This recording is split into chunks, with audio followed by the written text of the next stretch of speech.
ప్రభుత్వం రైతులందరికీ రుణమాఫీ చేస్తుందని సిద్దిపేట జిల్లా చిన్న కోడూరు మండల వ్యవసాయ అధికారి జశ్వంత్ తెలిపారు. రైతులు ఆందోళన చెందాల్సిన అవసరం లేదన్నారు.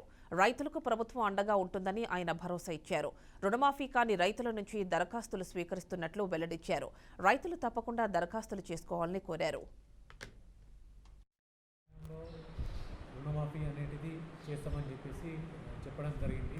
దీనికి సంబంధించిన గైడ్లైన్స్ ప్రకారము డిసెంబర్ 12, 2018 నుండి డిసెంబర్ 9, 2023 మధ్యలో ఎవరైతే రైతులు పంట రుణాలు తీసుకున్నారో వారికి 2 లక్షల వరకు రుణమాఫీ అనేది చేస్తామని మన తెలంగాణ రాష్ట్ర ప్రభుత్వం చెప్పడం జరిగింది. అందులోనే భాగంగానే 3 విడతలుగా ఈ రుణమాఫీ అనేది జరిగిందండి. 1 లక్ష వరకు 2,433 మంది రైతులు, 1 లక్ష నుండి 1,50,000 మధ్యలో 1,452 మంది రైతులు ఉన్నారు. అలాగే 980 మంది రైతులు 1,50,000 నుండి 2 లక్షల మధ్యలో ఉన్నారండి.